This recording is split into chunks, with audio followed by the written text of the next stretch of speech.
샬롬 할렐루야. 창세기 1장 20절에서 23절입니다. 하나님이 이르시되 물들은 생물을 번성하게 하라.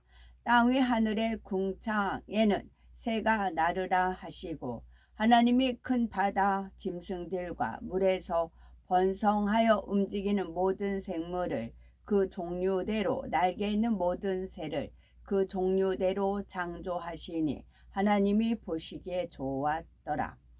하나님이 그들에게 복을 주시며 이르시되 생육하고 번성하여 여러 바닷물에 충만하라. 새들도 땅에 번성하라 하시니라. 저녁이 되고 아침이 된 이는 다섯째 날이니라. 아멘. 창세기 강의 40번째 다섯째 날입니다. 하나님께서는 다섯째 날에 물에는 물고기를, 궁창에는 새를 창조하셨지요. 21절을 보면 하나님이 큰 물고기와 물에서 번성하여 움직이는 모든 생물을 그 종류대로, 날개 있는 모든 새를 그 종류대로 창조하시니 하나님이 보시기에 좋았더라 했습니다. 이때 바다뿐만 아니라 민물에도 각종 물고기가 창조되었지요. 물에서 번성하여 움직이는 모든 생물을 이날 함께 창조하셨습니다. 예를 들어서 딱딱한 껍질을 가지고 있는 조개류, 오징어, 문어와 같은 연체 동물, 개, 가재처럼 물속 바닥을 기어 다니는 것들, 그리고 물을 떠나서는 살 수 없는 수중식물도 이날이 함께 창조됐지요. 그런데 본문에 굳이 큰 물고기로 별도로 기록이 되어 있습니다. 여기서 큰 물고기란 무엇을 말할까요? 바로 고래를 비롯하여 말 그대로 크기가 큰 물고기를 가리킵니다. 현재 지구상에 존재하는 가장 큰 고래는 흰수염 고래라고 불리는 대왕고래입니다. 이 고래는 몸 길이가 최대 33m, 몸무게가 190톤에 달하는 것도 있다고 하지요. 고래는 다른 물고기와 달리 알이 아닌 새끼를 낳고 젖을 먹이며 아가미 호흡이 아닌 폐호흡을 합니다.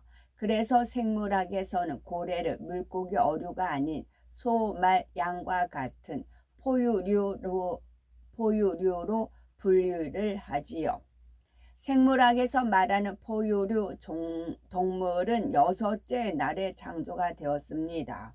그런데 하나님께서는 큰 물고기인 고래가 다른 물고기들과 같은 날, 즉 다섯째 날에 창조됐다 말씀하셨지요. 그들이 생겨난 연대를 측정해 본다면 얼마나 오래 전부터 있었는지를 알 수 있을 거라 있습니다. 과학자들도 현생의 모든 고래 종류는 약 200만 전부터 이미 있었다고 하지요. 아주 오래 전부터 지금과 같은 모습의 고래가 이미 존재했음을 인정하는 것이지요. 그런데 이 고래를 보면 생물이 진화된 것이 아니라 창조되었음을 잘 알 수가 있습니다. 진화론자들은 물에 살던 물고기가 진화하여 물과 육지를 오가며 사는 동물이 됐고, 그 다음엔 육지에 사는 동물이 됐다라고 하지요. 그런데 이 고래에 대해서는 역으로 원래 육지에 살던 동물이 반대로 물속에서 살 수 있도록 진화됐다고 주장을 합니다. 육상에서 먹이가 없어 굶주리던 어느 동물이 먹이가 많은 물속으로 다시 돌아갔다는 말이지요. 그러면서 다리의 흔적을 가진 고래 화석을 하나의 근거로 제시를 합니다. 그러나 그 화석의 주인공인 동물은 원래 그렇게 생긴 동물일 뿐이죠. 물개와 같은 동물을 한번 보면 앞쪽에 발같이 생긴 것이 있어서 마치 진화론자들이 말하는 수중과 육상 동물의 중간 단계처럼 보이지 않겠습니까? 그러나 수달, 물개, 바다표범 등은 원래 그렇게 창조된 것이지 진화의 중간 단계에 있는 동물이 아닙니다. 또한 육상 동물이 수중 동물이 된다는 것은 진화론에서 주장하는 진화 방향과도 반대가 되지요. 진화론자들은 작은 지식의 조각들을 가지고 풍부한 상상력을 동원하여 진화론이라는 틀에 억지로 짜 맞춥니다. 그래서 상식적으로도 이해가 안 되며 논리적으로도 모순되는 주장을 하지요. 한번 생각해 보면 어찌 물고기가 진화하면서 지느러미가 사라지고 다리가 생겨났겠습니까? 그런데 고래에 대해서는 원래 육상 동물이었는데 다리가 사라지고 다시 지느러미가 생겼다고 주장을 하지요. 진화론자들은 이런 이상한 일이 무조건 오랜 세월 동안에는 가능하다고 말하지요. 물고기가 짧은 세월 동안 육지 동물로 진화했다는 것은 다른 사람들은 물론 자신들도 믿지 못합니다. 그러나 아주 오랜 세월에 걸쳐서 조금씩 진화하면 물고기들도 육지 동물이 될 수 있다는 것입니다. 확률적으로도 희박한 일이긴 하지만 오랜 세월 동안에는 일어날 수 있다고 억지스럽게 주장을 하는 것이지요.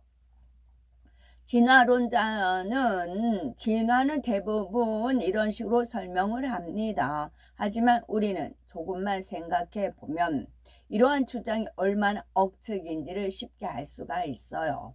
만약 물고기가 육지에서 살 수 있도록 진화하려면 많은 변화가 있어야 합니다. 지느러미가 사라지고 다리만 생긴다고 해서 물고기가 육지에 나와 살 수 있을까요? 물에서 호흡하며 살던 것이 육지에서 호흡하기 위해서는 내부 기관들도 다 함께 변해야 합니다. 더욱이 이러한 변화들이 따로따로 일어나서는 안 되지요. 예를 들어서 지느러미가 사라지고 다리가 생겼는데 호흡은 여전히 아가미로 한다면 육지에서 살지 못하지요. 따라서 몸의 구조 전체가 함께 바뀌어야 합니다. 설령 동시에 변화된다 해도 문제점은 여전히 남아있지요. 변화되는 중간 과정에 있을 때는 모든 기능이 불완전한 상태일 겁니다. 그런데 진화론자들은 그 불완전한 중간 과정이 매우 오랜 기간 동안 지속됐다고 하지요. 온전한 지느러미도 온전한 다리도 아닌 중간 단계의 불완전한 상태의 동물이 매우 오랜 기간 살았다는 것입니다. 이처럼 이상한 형태의 동물이 셀 수 없을 만큼 오랜 세월 동안 종족을 유지할 수가 있을까요? 물과 육지 어디에도 익숙하지 않은 이런 불완전한 상태로는 먹이를 구하기도 힘들 것입니다. 오히려 다른 동물의 먹이가 되기 쉬워서 온전한 육지 동물이 되기 전에 멸종될 가능성이 훨씬 크지요. 또한 중간 단계의 동물이 매우 오랜 세월 동안 존재했다면 그러한 화석도 많이 발견되어야 할 것입니다. 그러나 발견되는 화석들은 대부분이 현존하는 동물들과 같은 모양을 하고 있지요. 간혹 진화론자들이 중간 단계 화석이라고 제시하는 것들이 있는데 그것은 거짓이거나 원래 그렇게 생긴 동물의 화석입니다. 예를 들어서 인간의 진화론적 조상들이라고 진화론자들이 제안했던 화석류 중에는 오류가 있었거나 날조된 화석도 있었지요. 인류의 조상이라고 일컬어지는 라마피테쿠스라는 화석은 현대 오랑우탄과 근본적으로 동일한 것으로 확인이 됐고 여기서 더 진화했다는 필트다운인의 화석은 원래 원숭이 턱뼈와 인간 두개골임이 밝혀졌답니다. 하나님께서 처음부터 종류대로 창조하셨기에 진화의 중간 단계 화석은 발견될 수가 없지요. 육상 동물이 고래로 진화된 것도 아니고 물고기가 육상 동물로 진화된 것도 아닙니다. 물고기는 각 종류대로 5째 날에 육상 동물도 각 종류대로 6째 날에 하나님께서 창조하시었지요. 21절에 하나님께서는 다섯째 날에 날개 있는 모든 새를 그 종류대로 창조하셨습니다. 진화론자들은 원시 육상 동물이 조류축 새로 진화했다고 주장을 하지요.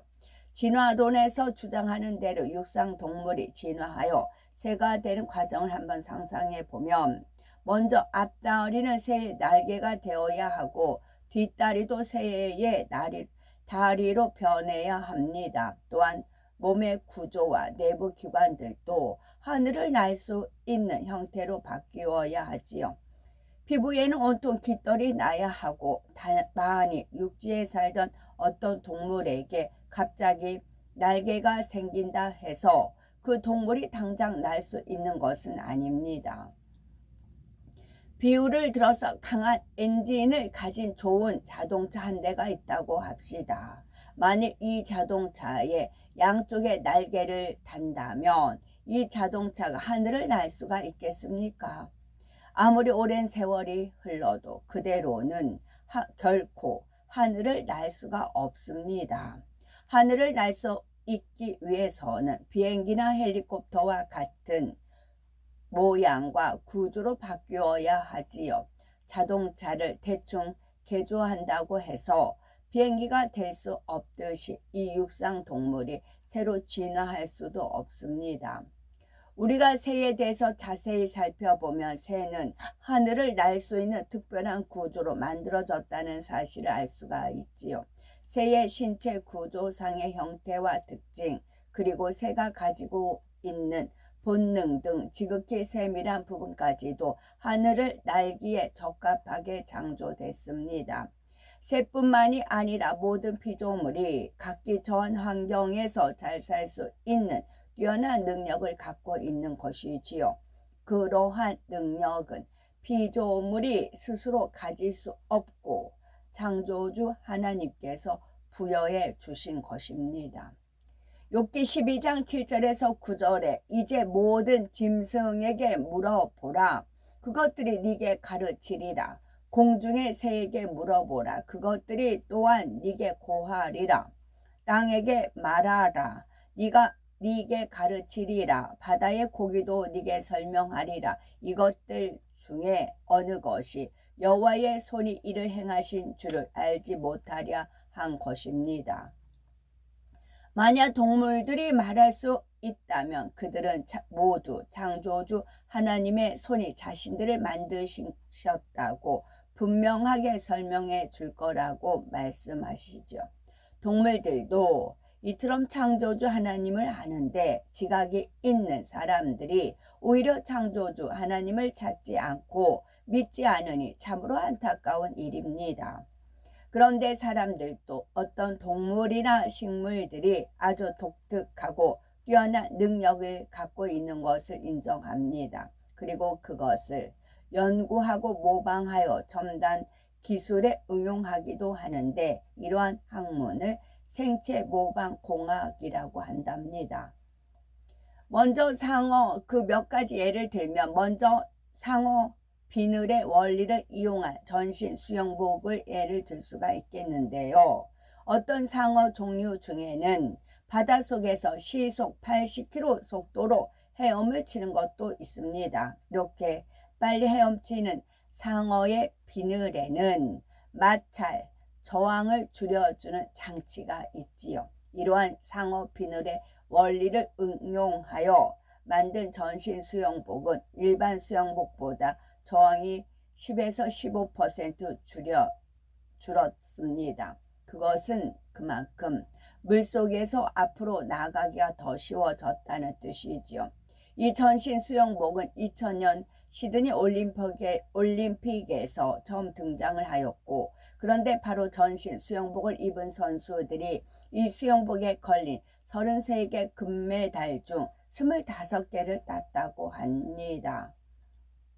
수영 경기는 0.01초를 다투는 경기인데 10에서 15% 저항을 덜 받는 전신 수영복의 위력이 톡톡히 발휘된 것이지요. 이 상어 비늘의 원리를 응용한 기술은 수영복뿐만 아니라 자동차, 비행기, 잠수함 등 공기나 물의 저항을 받는 운송 수단에도 활발하게 이용되고 있다고 합니다. 또 다른 애로는 우리가 잘 아는 홍합과 전복도 놀라운 능력을 가지고 있습니다. 먼저 홍합은 강력한 접착 단백질을 가지고 있지요. 그래서 바닷물 속에서도 바위에 단단하게 붙어 있을 수 있습니다. 홍합이 가진 접착 단백질은 지금까지 사람이 만든 어떤 접착제보다 강하면서도 유연하지요.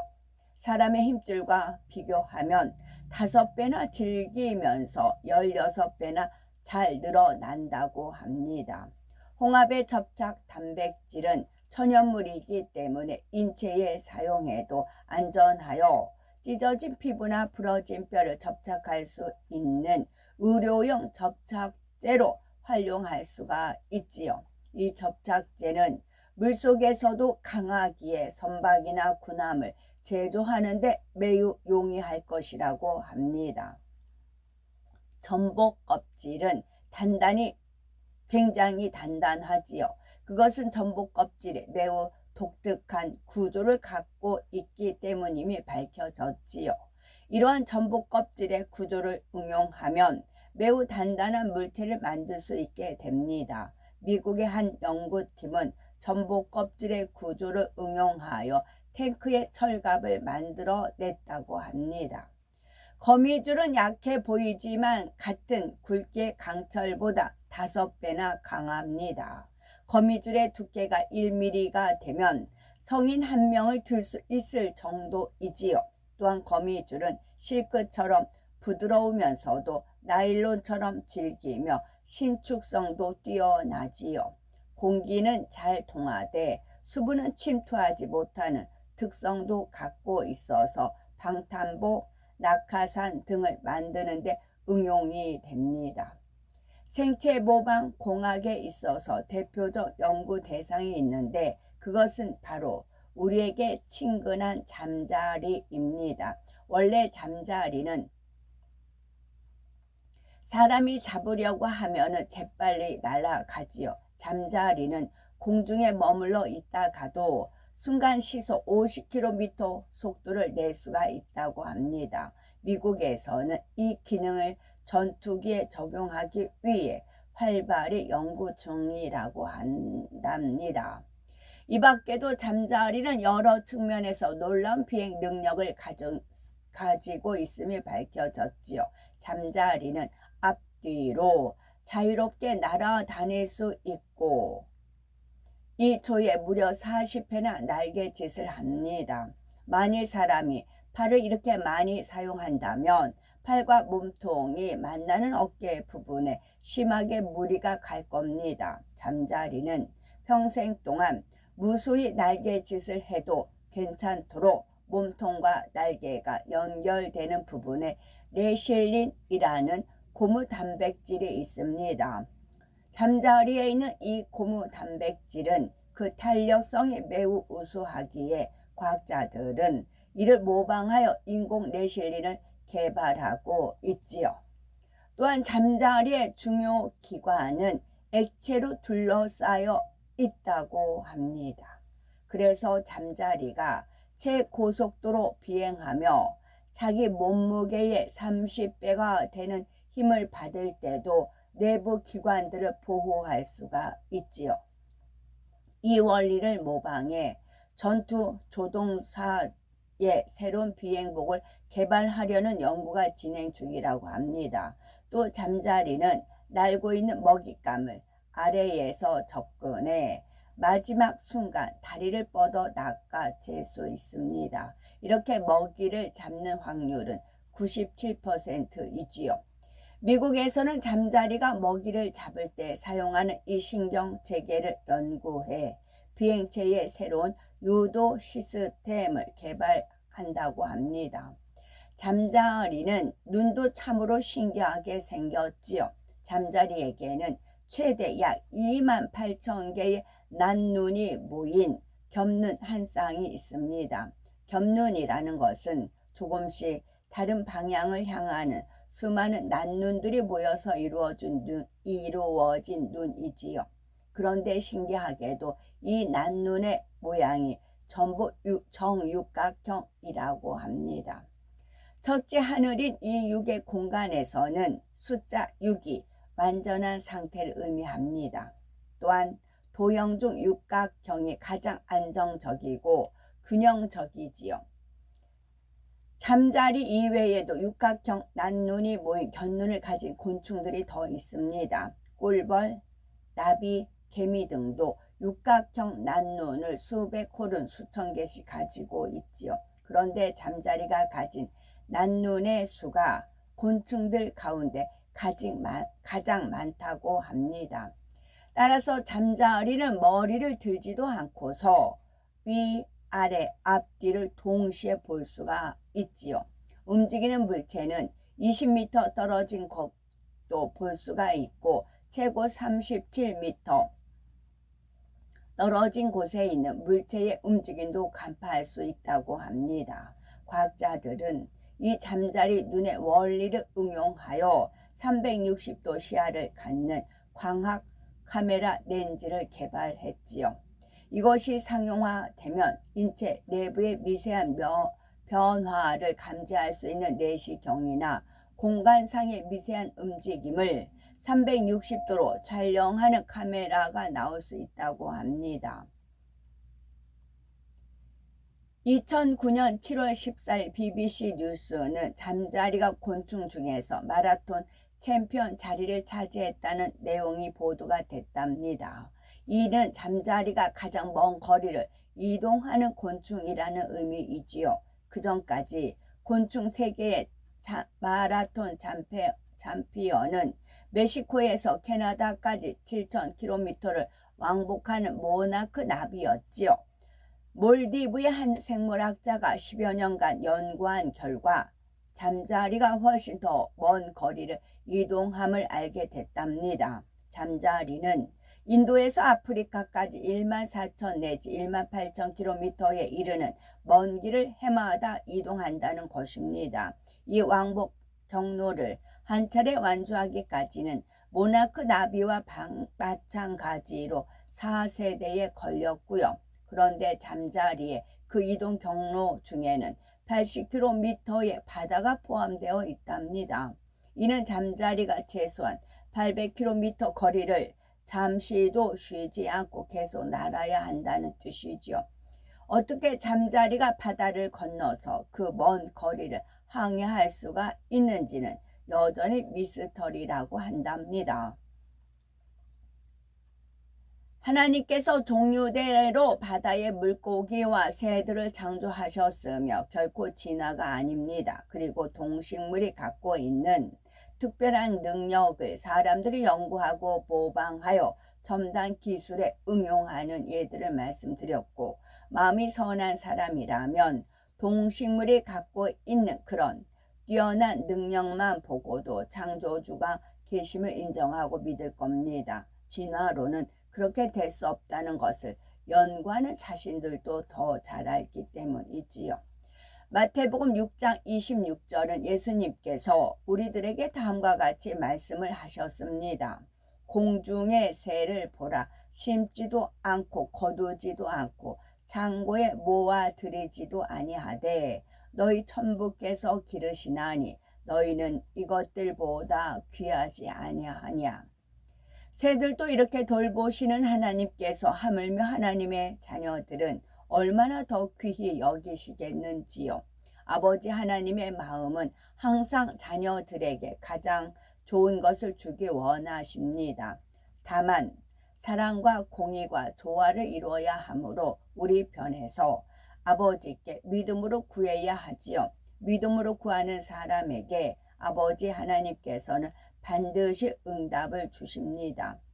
이에 대해서 마태복음 7장 9절에서 11절 너희 중에 누가 아들이 떡을 달라 하면 돌을 주며 생선을 달라 하면 뱀을 줄 사람이 있겠느냐. 너희가 악한 자라도 좋은 것으로 자식에게 줄 알거든 하물며 하늘에 계신 너희 아버지께서 구하는 자에게 좋은 것으로 주시지 않겠느냐 말씀하셨습니다. 아버지 하나님은 은혜가 풍성한 분이십니다. 믿음의 자녀들, 사랑스러운 자녀들에게 무엇이든 주고 또 주기 원하시며 넘치도록 안겨주기 원하는 분이십니다. 말씀으로 천지 만물을 창조하셨듯이 아버지 하나님께는 불가능이 없으십니다. 그리고 이러한 하나님을 믿는 자들에게도 능히 못할 일이 없으시지요. 그러므로 우리들은 항상 내게 능력 주시는 아버지가 계시오니 내가 모든 것을 할 수 있나이다, 이런 마음으로 살아가시고 부정적인 현실만 보고 믿음이 약해지거나 하나님의 약속을 의심해서는 결코 안 됩니다. 날마다 믿음이 더욱 견고하여져서 항상 응답의 열매를 맺음으로 하나님께 영광을 돌리시기 바랍니다. 참고적으로 7년 혼인잔치, 7년 환란이에요. 그래서 7년 동안 악한 세력한테 권세를 부여를 해요. 악한 세력한테 권세를 7년 동안 부여를 해요. 그리고 이제 주님이 완전히 이제 혼인잔치 끝나고 이스라엘 땅에 착지를 하십니다. 그리고 나서 그 악한 세력을 그때 싹 소탕을 하세요. 다 소탕을 해서 무저갱에다 가두세요. 그리고 7년이란 세월이, 그리고 1000년이란 세월이 흘러요. 1000년이란 세월이 흐르고 그 마지막쯤 무저갱에 갔던 영혼들을 잠시 풀어놔요. 잠시 풀어놔서 이제 다시 그들이 이제 유괴 사람들을 현혹시킨다는 거죠. 그랬을 때 하나님께서, 그때는 하나님께서 이제 불로 그들을 완전히 소멸하시고 무저갱에 영원히 가둡니다. 그리고 나서 백보자 대심판이 있습니다. 백보자 대심판 있은 다음에 천국이냐 지옥이냐. 지옥은 두 가지예요. 불못과 유황못.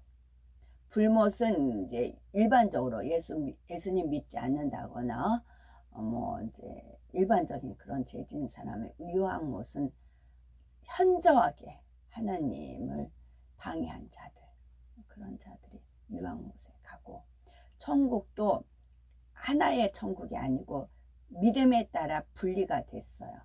그러니까 말이 통해야 돼요. 말이 통해, 그래야 행복해요.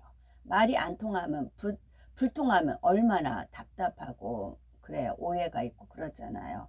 그래서 서로가 그냥 말을 안 해도 이렇게 서로가 통하는 그런 것이, 그래서 분리가 돼 있어요. 그래서 낙원 1천층, 2천층, 3천층 안에 새 예루살렘이 있어요. 그래서 낙원은 그냥 주님 한편 강도 같이, 주님 들어가셨을 때 한편 강도 같이 이제 낙원에 있으리라 했잖아요. 그래서 아무 상급이 없어요. 또는 열심히 교회를 열심히 다니고 뭐 하나님 앞에 많이 심었어요. 근데 다 상급을 까먹는 경우가 있어요. 상급을 다 까먹어요. 다 까먹어가지고, 그러니까 제가 그 국회의사당 돌 때부터 여러 가지 떠올려 주셔서 그 말씀을 드렸을 때 어떤 건 아예 기억도 안 나요. 그리고 이제 분명히 제가 이런 적 있었는데 왜 이렇게 마음에 없지? 그랬어요. 이미 상급 다 받아먹었다고요. 내가 이랬니 하는 사람들 있잖아요. 상급을 이미 받아버렸기 때문에 줄상이 없어요. 그러나 말없이 봉사했던 사람들이 있어요. 진심으로 했던 사람들, 그런 사람들은 기억에 남는 거죠. 제 기억에 남는 게 아니고 하나님 기억에 남아요. 그래서 하나님께서 저한테 떠올려 주시는 것뿐이에요. 저는 정말 하나의 도구입니다. 그리고 1천층은 하나님을 위해서 사는데 이제 상급이 있기 때문에 이제 집이 주어지고 2천층, 3천층 새 예루살렘. 저는 제가 새 예루살렘 갈 사람들을 모집을 하는 거예요. 양육을 하는 거예요. 새 예루살렘 갈 분들을. 그게 목표예요. 그러니까 이제 특수반이라는 게 있잖아요. 학교에서도 공부 잘하는 애들만 이렇게 뽑아가지고 특수반을 훈련을 시키잖아요. 그와 같아요. 우리 그리고 천국을 침노를 당한다 되어 있어요. 당하는 거예요. 침노를 당해. 내가 전진해서 침노하시면 돼요. 그래서 저는 누가 어떻게 침노해오는지 저는 몰라요. 그냥 아버지 하나님께서 시키는 대로 심부름만 하고 최종 판결은 아버지 하나님께서 하시는 것입니다. 이 비전을 저한테 주셨고 또 이끌어 가시고 인도하시고 그렇습니다. 그래서 내게 능력 주시는 아버지가 계시오니 내가 모든 것을 할 수 있나이다. 이것도 믿음이에요. 믿음으로 오늘도 승리하시기 바랍니다. 아멘. 샬롬.